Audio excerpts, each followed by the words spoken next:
Sri Krishna, Sri Krishna, Sri Krishna, Sri Krishna. Gurur Brahma, Gurur Vishnu, Gurur Devo Maheshwaraha, Guru Sakshat Param Brahma, Tasmai Shri Gurave Namaha, Tasmai Shri Gurave Namaha. In the relative world, there are no solutions to any problem. In the absolute, there are no problems to be solved. In space, there are no problem. But when you go into Vastu Shastra and Feng Shui, all the problems start cropping up. When you sleep, you should not face your legs to the south. Your head should be in this direction and not in that direction. Your house should open to the east and not to the west. These relative problems have no solution. There is only one way. Nanya pantha vidyate janaya. There is only one way which can dissolve all the problems of life. And that one way is change your angle and look at the world with a change vision. Today's topic, Arvind Maharaj has told me, Satsang on Upanishad. Ishavasya Upanishad has its first mantra, Ishavasyamidam sarvam yat kincha jagatyam jagat tena tyaktena bhunjitha ma grudak kasya svidhanam. This is the vision given by the Upanishad, that everything is indeed the absolute reality. Like east is space, west is space, north is space, and south is space. In the same manner, the animate is the absolute reality, the inanimate is the absolute reality. Ocean, the cause is the water, waves, the effects are the water. God, the creator, and his creation. Everything is but one absolute reality. This is the ultimate to be experienced and established in. This is what Upanishad talk about. And for attaining this absolute experience, there are many methods, many techniques. But what happens? We take the techniques and methods to be the destination. In Bhajagovindam, Bhagwan Shankaracharya tells, and we sing very beautifully and understand nothing. If you have not seen, please do see one movie, Madagascar. If you have not seen, you have wasted your life. That Madagascar, if you break it, it becomes a Maharashtrian fellow, Madagascar.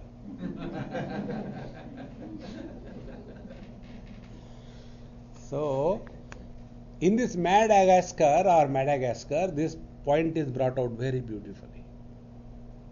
So, what Bhagwan Shankaracharya says, Bhaja Govindam, Govindam Bhaja Mudhamate, Samprapte Sannihite Kale, Nahi Rakshati Dukrum Karane.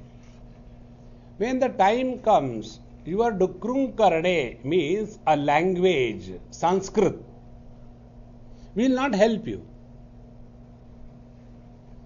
Now we take only the surface meaning, but go to the depth what Bhagwan Shankara says.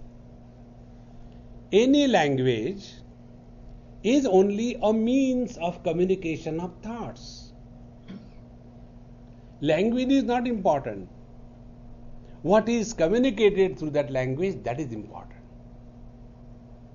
But what happens?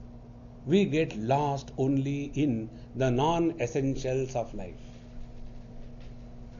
And then, on the basis of these languages, our whole country is divided. Isn't it? And after the country was divided, then the rivers are divided.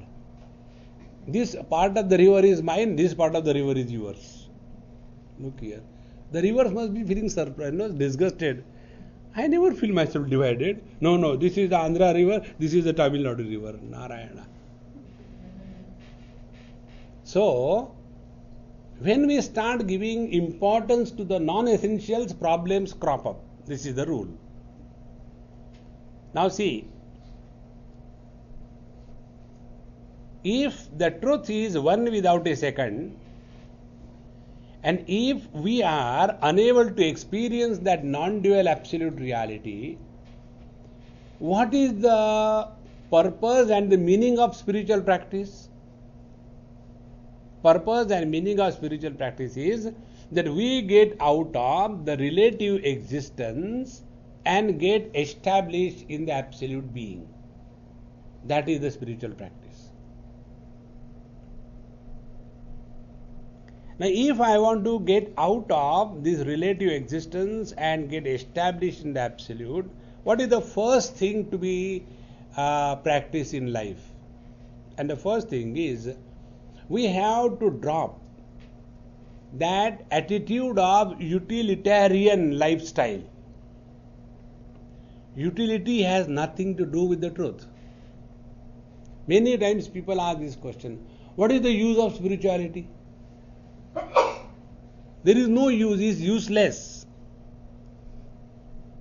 How important it is. When you talk about the truth, you have to go beyond the use and no use.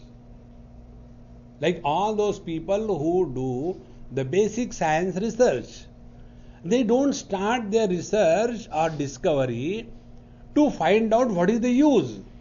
Science discovers the truth. Technology applies the truth. So first discover. But before discovery, we want to apply. See? And therefore, we go the wrong way.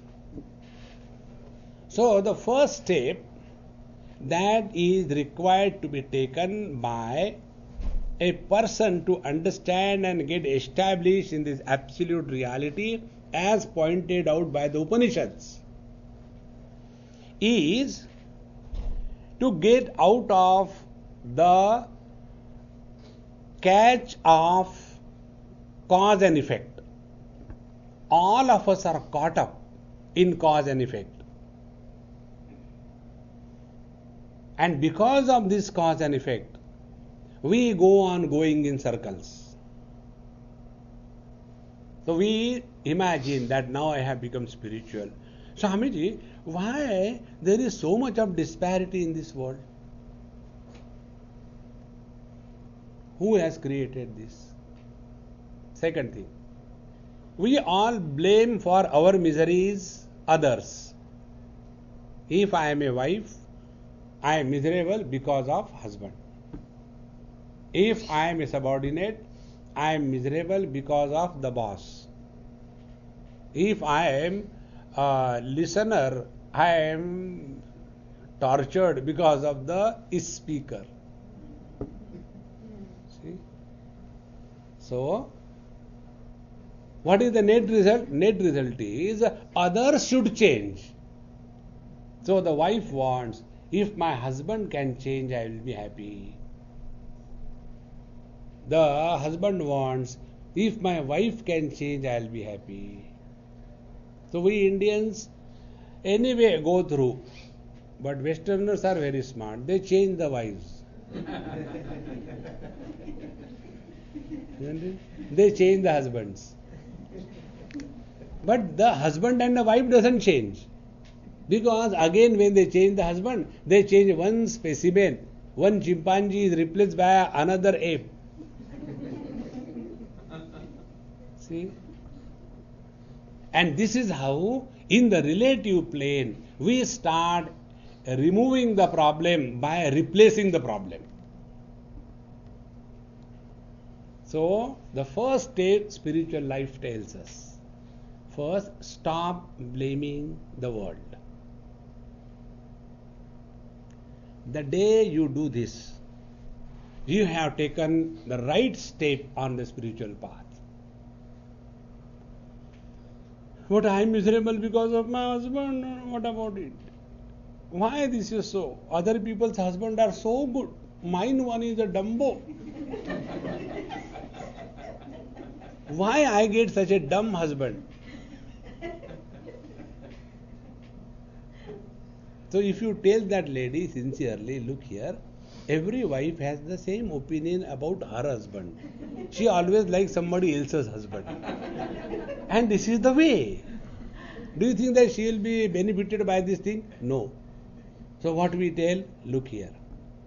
Whatever you have in this life is the result of your karma from the last life. Cause and effect. And we are expert in thinking in line of cause and effect.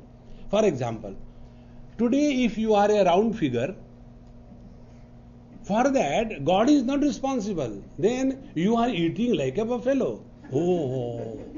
So you stop eating now. Okay, I'll stop. And then when you stop eating, slowly your figure comes to a recognizable figure. And then, acha, now I understood. I ate more, therefore I became fat. I reduced eating more, I became slim. So I am responsible for my figure in this world. In the same manner, whatever good or bad experiences I am going through, for that I is responsible, because this I has done good or bad in the last life. Okay. Do you call it as a karma? Yes, this is called as a korma. A Bengali will call it as a korma. So this is called as the theory of karma. And then we are told that the karma that we have done in the last life, so there are only two results.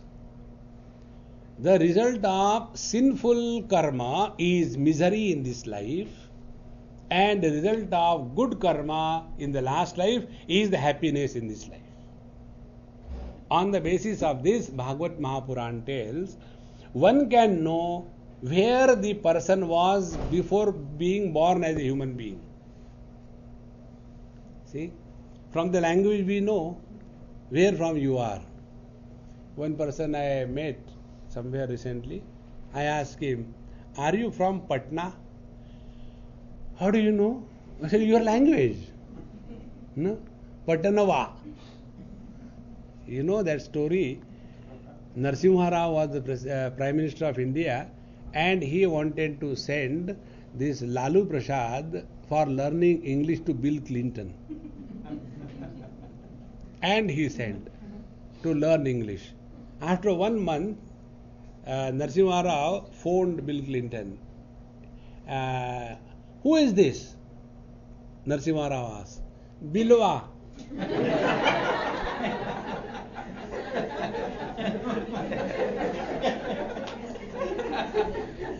So, Lalu Prasad did not learn English, but Bill became Bilwa. So, from the language we know, this is a person from Bihar. Isn't it? In the same manner, the type of disposition that we have, we can know where we were last before being born as a human being. Be very attentive. If a person is all the time cranky, miserable, he has recently come out of hell. So in the last life he was in the hell. And if a person is all cheerful and happy, he has recently arrived from the heaven. I know now why my wife is like that.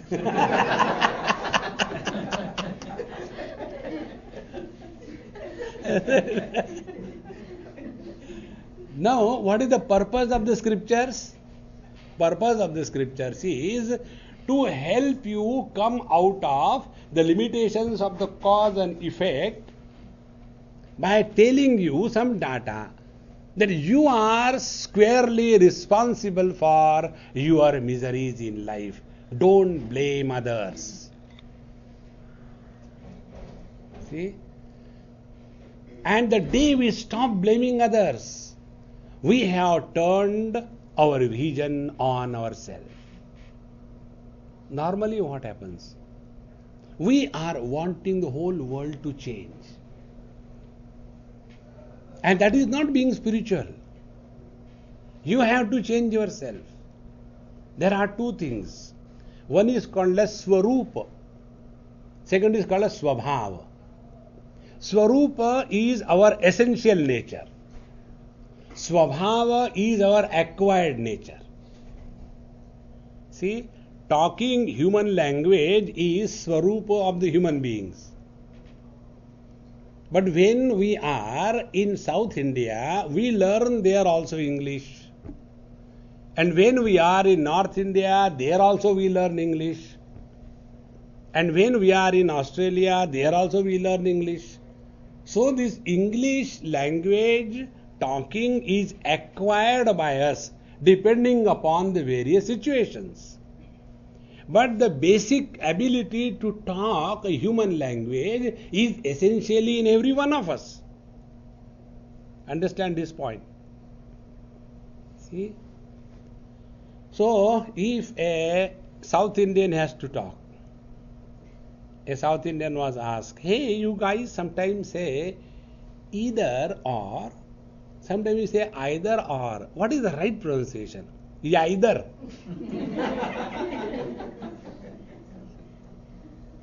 See? So, you ask a, let us take an Australian. Hey, when did you come here? To die.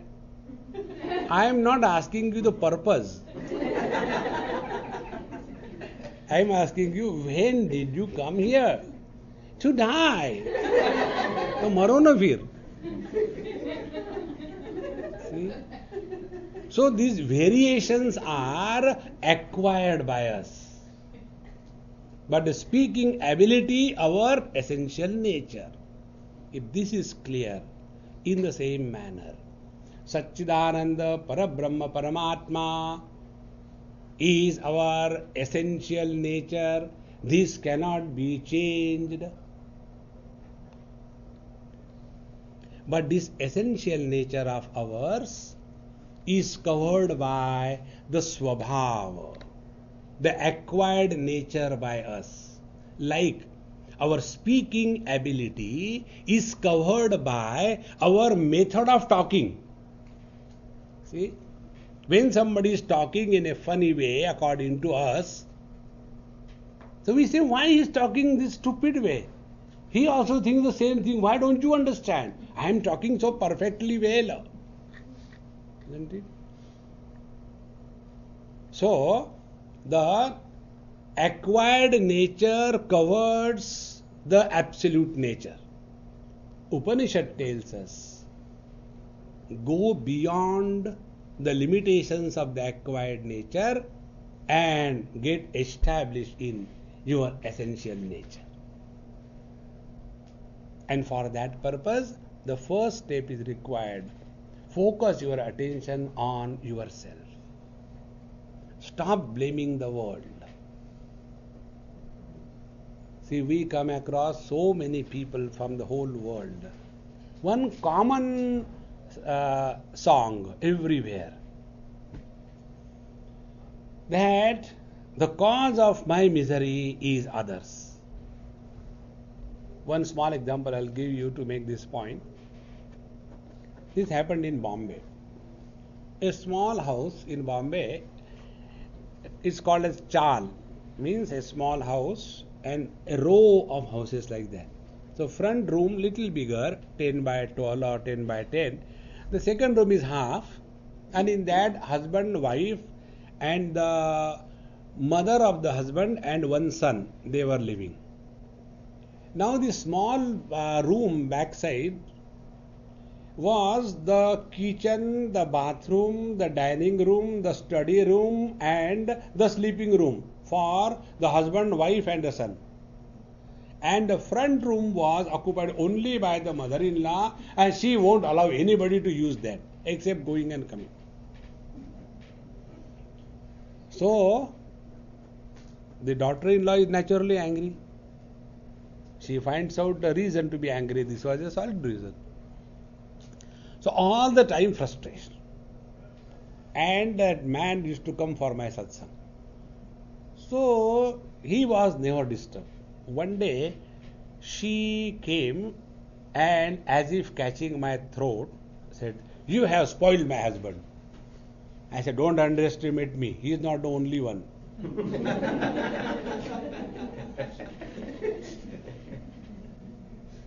Many I have spoiled.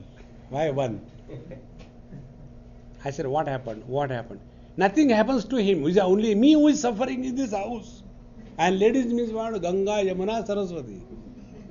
That's why, the ladies, when they cry, they have tissue paper. In earlier days, people used to cry with the eyes. Now they cry with the nose. Lacrimal ducts are bigger now. Everything goes to the nose. So she was crying. I said, "Amma, finish your crying business.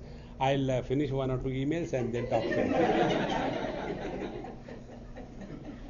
Then she said, "You know what happens in our house?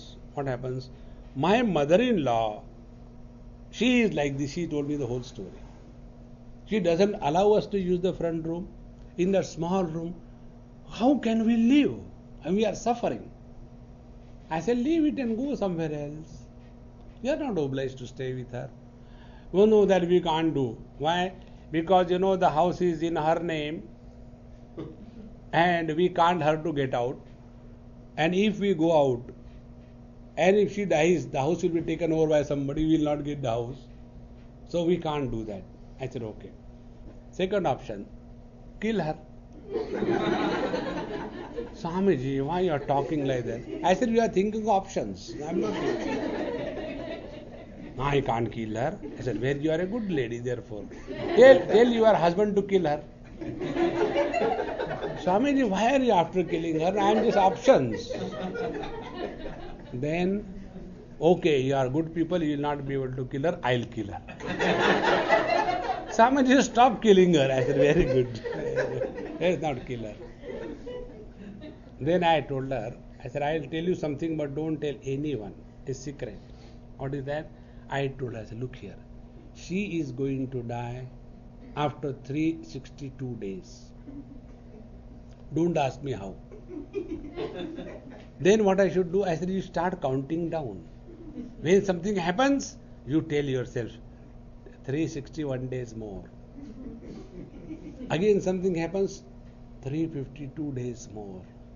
Again something happens, 347 days more." And this should be your reaction to everything that happens to you because of her. Slowly, she started counting. 365 days, 362 days, 360, 358. Slowly her habit of reacting changed. And when her habit of reacting changed, she discovered that the old lady is not a bad one. Because old people cannot change. Old people have to only die. And what we should do? Wait. That is why in old age, why the children pray to the Lord. "Oh Lord." So you can't do anything about it. You have to wait. And when she was thus, changing her habit of reacting, one day again she happened to come over and meet me. "Swamiji, do you recognize me?" I said, "I don't remember, Amma. Who are you? Please tell me." "Remember, I came with my mother-in-law's problem." Suddenly everything I remembered. My God, oh Lord, I hope she died. Because I don't know whether she's still alive or dead or. I said, then what did I tell? I said, I have forgotten everything. Then she told. And then my heart started coming out and going in, coming out and going. Now what is going to come? Swamiji, my mother-in-law is all right. Now what should I react? Then I spoke the lies. Oh, it is so bad. She's still alive. I can't say like that. So I was keeping quiet. I said, okay. She said, now I have understood. She is not bad. No, that is her nature. You can't do anything to her. The only thing is accept her as she is. And that is how I have started doing it. So now there is peace at our home. Now see what we have done. Earlier, she was blaming that mother-in-law for all the miseries in life. The moment you change your focus on yourself, stop blaming the world, you have become spiritual. If you take this one step in your life, you have taken the right step in the right direction. We see now, we want to improve the world. Particularly in USA, spirituality means teaching the children. What about the elders? They are gone case. Prognosis is grave. See? Spirituality is not teaching the children. My child is Amity. See, he this Dumbo, he sings so well, this prayer, Say Dumbo, Tameva Mata, say, Tameva Pita, say Bita, say, and that lady says the whole prayer. And then she says, isn't it Swamiji? He, did so nice prayer. Who did it? You did it. He did not open his mouth. For us, spirituality means improving others. It is not. Focus attention on yourself. Don't try to change the world. Don't meddle in anybody's life. Stand apart. Everybody has to live one's own life. Everybody has to die one's own death. There is no option given. Once this you take step in your life, what will happen? The next step will be ready for you to step on. So what is the next step? If whatever good or bad I have in this life is the result of my own karma, therefore in this life now I should behave in such a manner that my next life is corrected. What is the net result? We stop blaming others for the problems of our life and we start leading a responsible life. What is the responsible life? If you are a wife, live like a wife. Don't try to become a husband. This is such a funny thing, in this society. The wives want to prove that they are no ways inferior than the husband. One day in one place this jagada was going on. So my friend told me, Swamiji, I don't know how to tell her. She is, unnecessarily making the life miserable and complicated. She wants to compete with me. And I said, there is nothing to compete. You are a woman, I am a man. We have to live as a man and woman. No. Every time the same issue comes up. I said, do one thing now next time. When you are going out somewhere for a party, she will like to put on the man's dress, pant, shirt and all that. Don't stop her. You go with her in the party with a sari. When you think that you are equal to the man, therefore you put on pant and shirt and try to be a manly body with a woman's soul. Why not me? I will also behave like a woman and put on the sari and get, Annie, how are you? Will you like it? There is no competition, friends. Because of this funny thing, all the families are fighting with each other. You don't have to prove anything to anybody. And when this is not understood, then only complaints, fighting, misunderstanding, and the children are orphan with the parents. Lead a responsible life. If God has created you as a man, live like a man. If God has created you like a woman, live like a woman. There is no competition. Will the left eye compete with the right eye? Will the left eye compete with the right ear? Will the eyes compete with the mouth? What is this? Every time you are taking nice chutney. I don't have anything. Put on both the eyes chutney.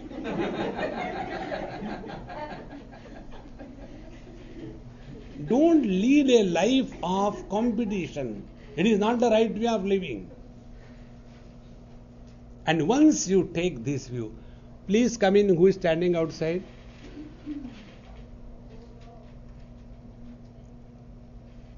Oh, he is looking after the child. It's fine. Stand there only. It's fine. Give him a chair if you want. So, when you thus start leading a life of mutual understanding, no competition, you fulfill your all sincere duties best to your ability, your mind will remain at peace. See, there is one lady whom we stay in Australia. She is very intelligent, gold medalist, English literature, extremely intelligent. She got married and husband is an engineer, and right after marriage they have to shift because he is also an international company to Switzerland and then Europe, and by the time 2 sons are born and she is taking care of the children. And I said, Amma, you don't feel like going and working here, everybody works. She said, no Swamiji, my husband earns sufficiently and I don't have too many expectations. My life is at peace. I do the cooking etc. for my husband and children. I keep the house beautifully. And I lead a very peaceful, cheerful life. And I like Hindi cinema songs. So I listen to them. I download. I make my own MP3s. And I enjoy my life. See? Why can't we learn to enjoy life? Why suffer? No, I want to prove. To whom and what? Please remember, life is a celebration. Don't make yourself miserable. Such a person who has understood this, he will remain at peace with himself and with others. Now, such a peaceful person, he will have the next step. What is that? Hey, when they say that we were in the last life, we are in this life, we will be next life. So this principle is not only applied to me, it is applied to everybody because this is just a phenomena. Yes. So to our children, we have given only the body. The soul, the jiva residing in that body is not created by the parents. So, as we have no control and we need not worry about the tenant and his life. He is just occupying our property, paying for that. That's it. In the same manner, our relationship with anybody in this world is no relationship. Don't get caught up. What will happen? You will stop getting worried about others. See? How much this pathetic competition that I see in this country. One mother takes her son for tennis. The other one doesn't have a daughter. Then I will take him for Bharatanatyam. And what is Bharatanatyam? Simple things done in a complicated way. If you see, they don't do namaskar like this. They will go ghuma karke. Useless. And then the mother feels, my daughter, she is doing Bharatanatyam and Arangatram. Yes. And his kabutar is learning tennis. After he finishes his school, he never holds that bat throughout his life. But during these 3, 4, 5 years, the mother and the son, as if tennis is the highest in life. Can't hold a spoon properly in tennis. But that becomes a prestige issue. We were finding it very uncomfortable to stay in apartments, so we decided to have a big, house and all that. And now what do you do? We complain, you don't clean, I don't clean. The house Who told you all this? Once you understand this, that life is not to be lived as a miserable existence, then your mind is at peace. Then you come to know, hey, I existed before this body was born in another body. I exist in this body. I continue to exist after the body dies. Means what? Means I is a continuous, unbroken existence. See? I was in LA. Then I was in New York. Then I was in Atlanta. Then I was in North Carolina. Now I am here in Washington. So I am a continuous existence. I have not died anywhere. In the same manner, I was in the child body, then the teenage, and the middle age, and the young adult, and not so old, now so definitely old. So this fellow is a continuous one. He is not broken into pieces. Tatha dehantara praptihi. And so also, when the body is dropped, this existence is never destroyed. This continuous, unbroken, uncreated, unmodifying, unchanging reality you are. This is what Upanishad tells. We are all miserable as a virtual reality. Man is the actual reality. Husband is the virtual reality. Man is the actual reality. The father is the virtual reality. See? And what is the virtual reality? Which appears although it is not. But because it is useful, it is not real.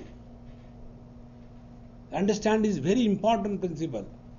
If you are to carry water from here to the next to that, Amma, I have to give a glass of water. So what I will require? I require a glass. The glass has a space. In that space, I can keep water and carry the water from this point to that point, her thirst is quenched.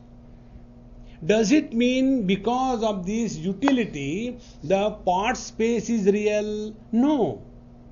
The total space is real. And in the total space, because of the conditioning, some principle of utility is introduced. Because of this, it is not real. See, when I become a husband or I become a wife, it is useful to help us behave like human beings and not like animals. But that doesn't mean husband and wife is a reality. No. In the same manner, to make us realize that we are someone other than the body, the scriptures tell us that you are the soul. And then we understand, okay, I am the soul, I am the soul. What happens after death? What happened while living? Nothing. After death also nothing happens. No, please tell me what happens after death. Depends upon what are you? I am a Christian, you will be buried. No, I am a Hindu, you will be burned. No, I am not asking about that. What happens to the soul after death? See, it is here you will get a complete different vision from the Upanishad. Now be very attentive. The path of karma, the path of yoga, the path of Jains, Buddhas, Hindus, Muslims, Christians, all of them talk about the individual soul, and all of them talk about liberation of I. It is a solid wrong understanding. Liberation from I, not of I. See, what are we doing now? We are struggling for liberation of I. Earlier, I was in India. When we were in Philadelphia, I told them a story, autobiography of a, what is that book? Yogi. No. I told them a story, autobiography of a Gujarati. Now, what is the autobiography of a Gujarati? Every Gujarati is born in Navsari. And when he is born there, he has got only one vision. I should go to Ahmedabad. He goes to Ahmedabad. He stays there. I think I should go to Mumbai. He comes to Mumbai. After staying in Mumbai, I think I should go to America. He comes to America. After that, I think I should get the green card. He gets the green card. I think I should get the citizenship. He gets the citizenship. By then, he is 65. Then, I think I should go back to Navsari. Now tell me what this Gujarati was doing. Only the I was changing the things around.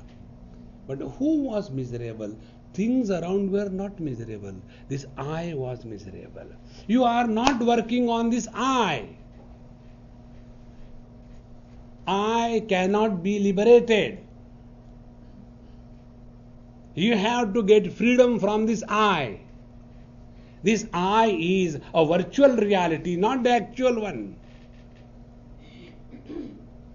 Just get this point. Your whole spiritual life will change. Not knowing this, we go on talking about only, like the other day, one person cursed me.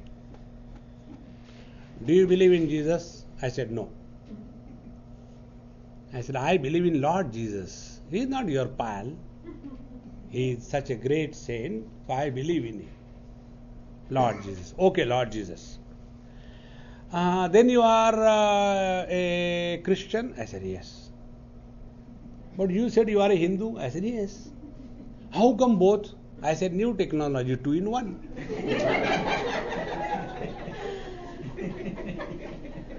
When I said it is 2 in 1, I am both a Hindu and a Christian, you know what was his comment? If you talk like this, you will go to hell. I said, we'll meet there, continue discussion. Whom are you threatening to go to hell? See, friends, all those who talk about hell and heaven, they are in hell all the time. Please understand his point. This is only to help us recognize that when you are told that you had earlier life, this life, next life, your soul will be going in a buffalo body. Don't get carried away by this. There is nothing like a soul as an entity. And it is here Upanishad take a totally different tangent. But this Yoga Shastra, Karma, Dharma, then your Kundalini Marga, and these Jains torturing themselves, Buddhas going into this life and that Karmapa will be born here and there. This is all in the relative world. Get out of the relativity totally. To make this point, I'll give you a few examples from our scriptures. You all have read or heard Mahabharata to some extent. You must have come across these stories in your reading. First story. Arjun was helping Indra and he was able to go to the heavens. And he went to heavens. And when he went to heavens, he was such a nice, handsome, wonderful man. All the apsaras, damsels of the heaven, they fell for him. And they say, hey, let's have fun together. He said, sorry, it's not right. Because Indra is my father and you are his wives. So I cannot have bhog, enjoyment, with the mother as a girl. Therefore I am sorry. But those apsaras were so much overpowered by the desire to enjoy and have the carnal pleasures. When he refused, they cursed him. You will be an impotent. And when that gust of lust died away, then they felt very bad. Oh, we are very sorry, but anyway the curse is given. But we rectify the curse. We will not give any negative point on your license. We only tell you, don't do it again, okay? So we tell you that you will remain important only for 1 year, and you will be able to invoke this impotency anytime you desire. Now tell me, where curses are given, blessings are given, their relativity is rampant, is it not? See, who was Vishmacharya? Vishmacharya was one of the Ashtavasus. He has done something wrong somewhere and he was cursed. You will be born as a mortal human being. And he was born as a mortal human being. And what happened? He has gone through all the tortures. And then he was purified. And then he was waiting to die in Uttarayan so that he can go back again to the Vasuloka. But as long as coming and going is associated, you are living in the relative world. See, you have left India and come over here. Do you think that in India you are miserable and here you are happy? No. There your misery was, I don't have a good bicycle, I had to walk down to the railway station. And here you are miserable. I have got only 2 cars, but there is no parking place. So you are miserable anyway. Therefore, please remember basic principle. Relativity is bondage. Freedom is from relativity. I versus you is a relative existence. That where other is absent, but one absolute reality alone is, that alone is freedom. And this is what our Upanishads tell us. That is why many people are unable to even understand the meaning of these Upanishads. So, once we come to discover, yes, I am someone other than the body and embodied living in this body. My mouth is not talking, somebody behind the mouth is talking. Your ears are not hearing, somebody behind the ears is hearing.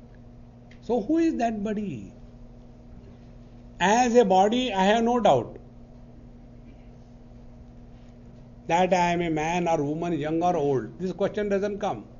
This question becomes valid and important when I accept that the embodied one is different and independent of the body.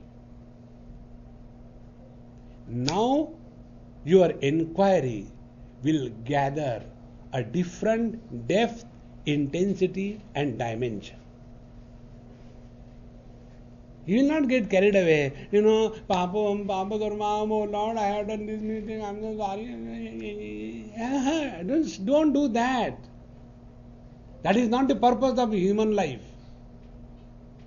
Now find out, who is this? Who is happy and who is miserable? One moment, ha ha, hoo, hoo. Find out. And to make us understand Upanishad, like Mundaka Upanishad, let us take for example.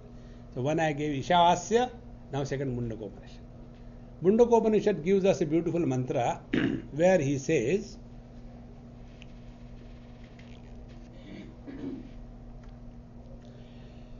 Dva Suparna Sayuja Sakhaya Samanam Vruksham Parishashvajate Tayo Anyaha Pippalam Swadumatti Anashnan Anyaha Abhijakashiti. On the tree of body, there are 2 birds and they are exactly identical. One of the bird is perching on the fruits of that tree, and when the fruit is sweet, is so happy. And when the fruit is bitter, he is so miserable. And the other bird, Anashnan. He doesn't perch on any fruit of that tree. Then what he does? He just observes and abhichakashiti, and he is existing in his own independent, glorious existence. See the beauty. Is it not our experience? When something bad happens, we go on crying, and after some time passes, then you remember, I remember, no, that time I was so miserable, but now I am not. So, there are two of us. One who is becoming miserable with the misery, and the one who is illuminating the miserable individual. The one who is eliminating the miseries but not becoming miserable is the actual reality. And the one who is born with the misery, miserable, with the joy, a happy, with confusion, a confused one, with frustration, a frustrated one. So there is a constant identification with the modifications of the mind, and a new entity is born. Make this point clear. This every time newborn entity is not the real. What is birth and what is death? Bhagavad Mahapuran tells, identification with the limitation is birth, and disidentification from the limitation is death. See, when you identify with a lady, a husband is born. When you disidentify, who dies? Man doesn't die, the husband dies. See, if this is clear, go one step further. Every morning there is a gross body identification, and I is born.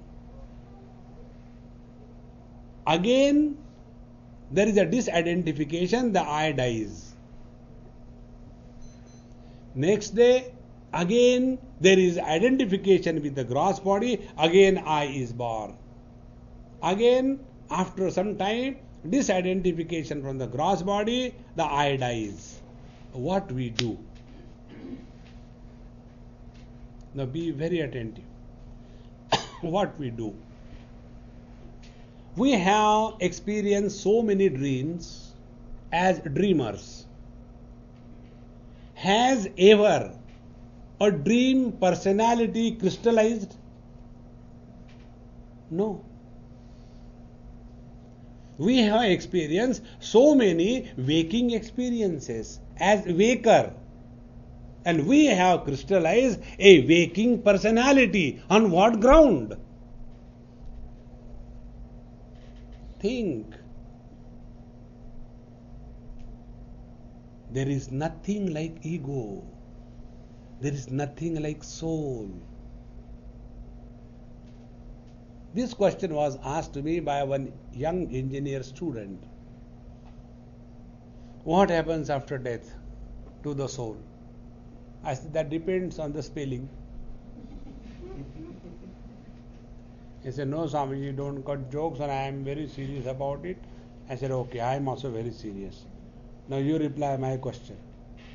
Because I am a Hindi cinema song fan.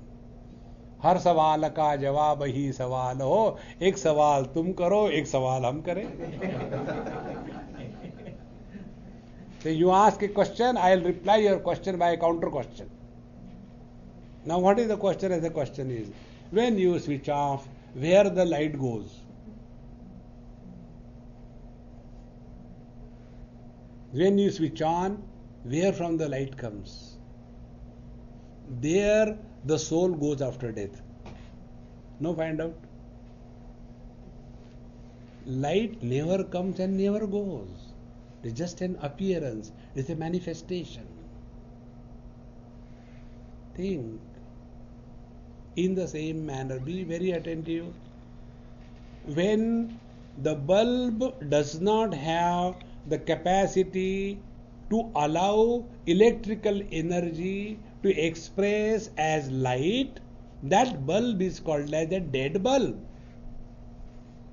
When that bulb has the capacity to allow the electrical energy to express as light, that bulb is called as a live bulb. Apply the same principle. Any body, not only of human being, recognize this principle. Any body which is able to express consciousness as a mind, that body is a live body. And what is the life in the bulb? Light. In the same manner, the life in the body is the expression of the consciousness as mind. And the moment the body is no more able to express the mind, the body is dead. So when a bulb fuses, where the light goes? In the same manner, when a body dies, where the soul goes? Nowhere. Because it has not come from anywhere. See, now where is the question of that, so many births we have taken. In that birth, one of my very good friend, he's a great yogi. I heard he was not well last few months. I don't know still there or gone. He was telling me, Swamiji, and he was really great yogi, many siddhis he had. So he asked, he said, I know the lives, my lives, many of them, and I can tell anybody's, I have got that siddhi. So I want to know, if you want to know, I can tell you your earlier lives. I said, what are my earlier lives you want to tell me? Provided I want, isn't it? I said, I don't want to know. He said, why? I said, every life is me only. Will the electricity have a doubt that the light in that bulb is me, but light in that exit side is not me? No. Differences are on account of the gadgets. Differences are not on account of the electrical energy. Once we catch hold of this absolute truth and come to recognize that the same absolute reality is functioning through all the bodies. So, the wisdom of a wise man and the criminality of a terrorist,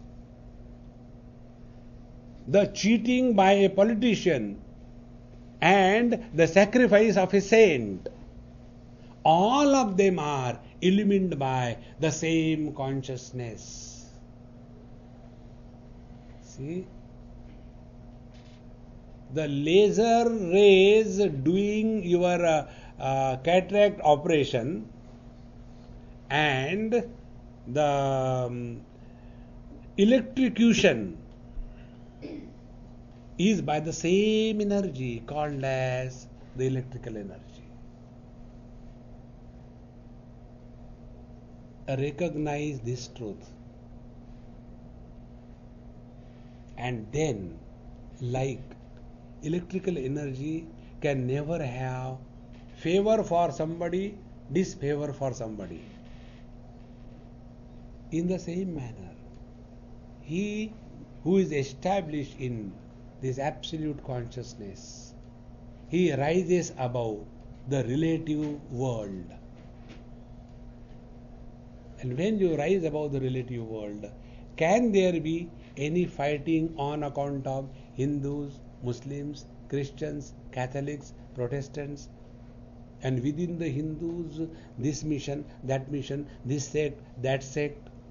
These are all only the cartoons of spirituality.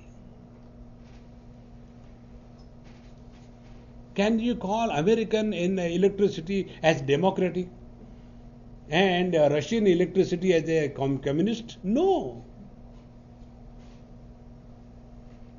All the differences are supported by one undifferentiated reality. Recognize that as the truth. See, now the question comes, then what is all this? If you say there is nothing like birth, death, sin and merit, then the people will start behaving like animals. Yes, they behave now also after knowing. We have to come out of it. So how do we come out? Only one way. Recognize this as a phenomenon.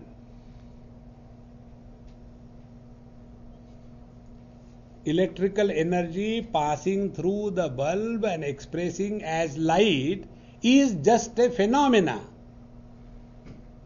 In the same manner, consciousness expressing through any body as mind and thereby enlivening the body into life is just a phenomena.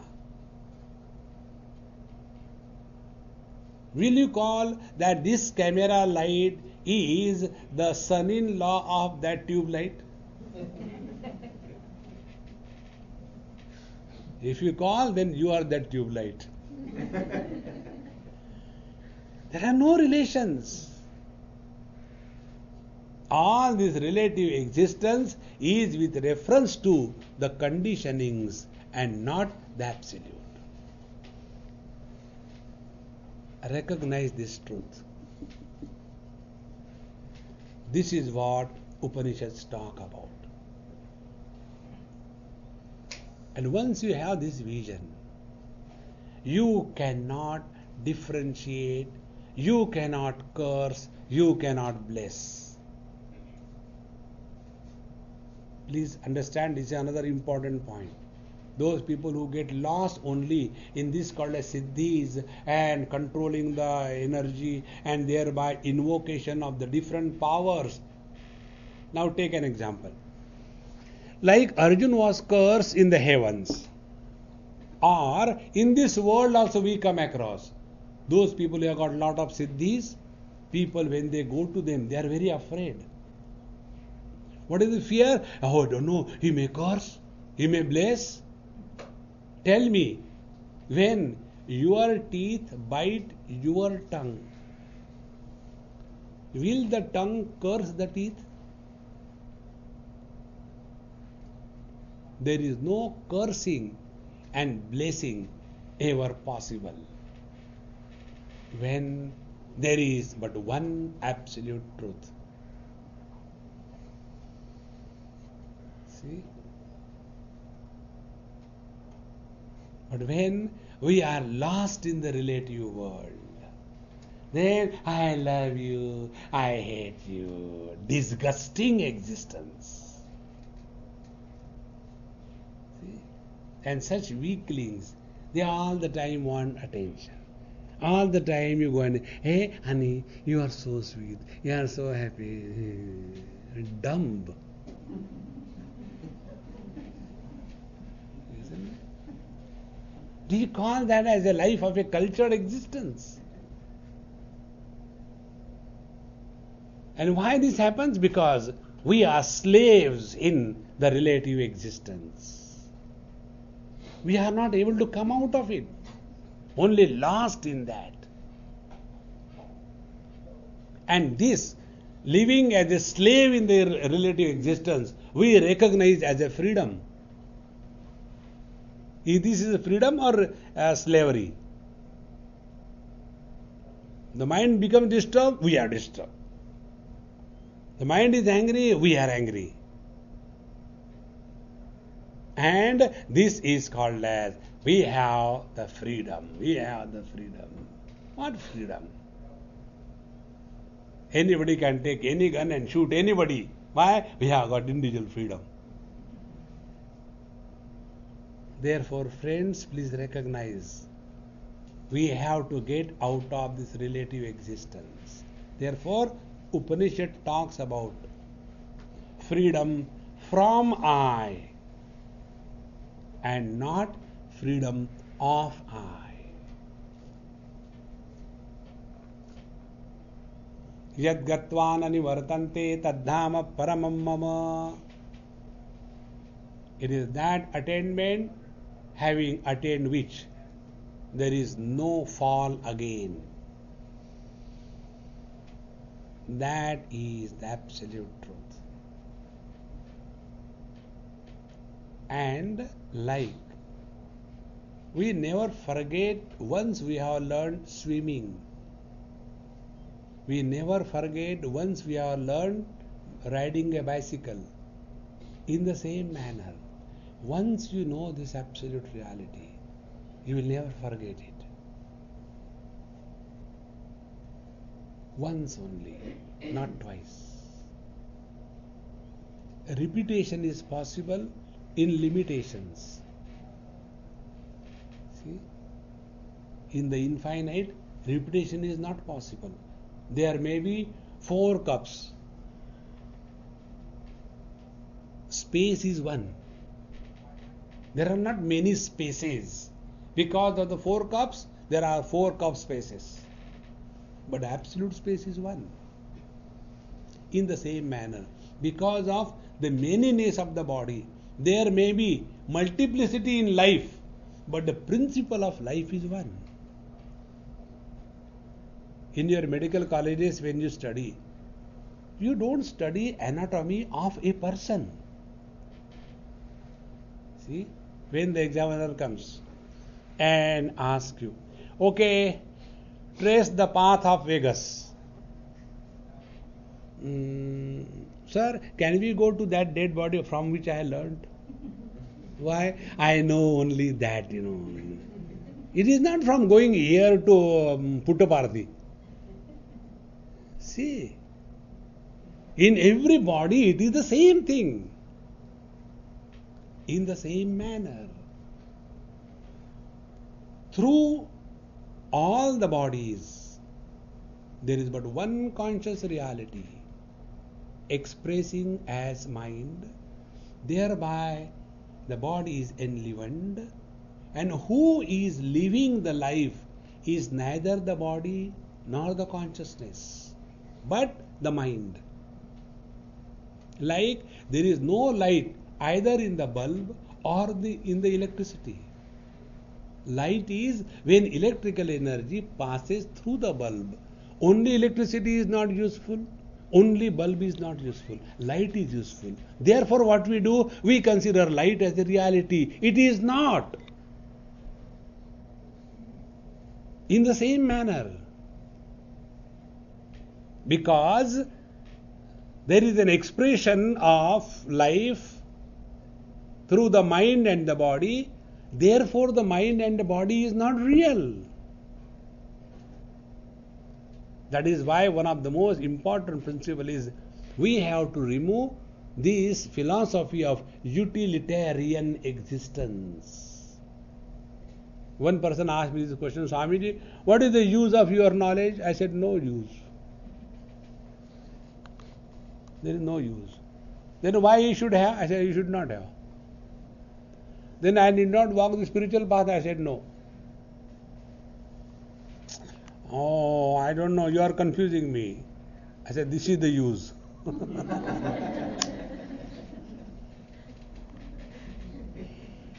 See? And the same thing is told by Mahatmas in Hindi, in India, in a very simple language. One person went to a Mahatmaji. Mahatmaji, what will I get if I chant the Lord's name? भगवान का नाम लेने से क्या मिलता है?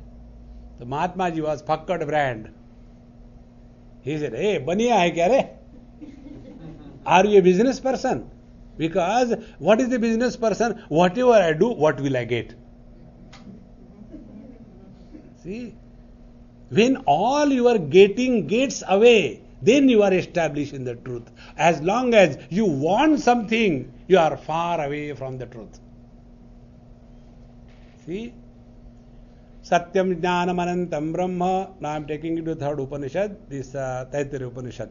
Satyam Jnanam Anantam Brahma Yo Veda Nihitam Guhayam Parame Vyomanna So Oshnute Sarvan Kaman Sah. He who is established in this absolute, he is freed from all the desires. Existence without desires is divinity.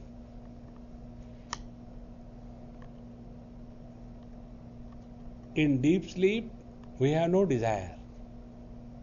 And therefore, we experience bliss.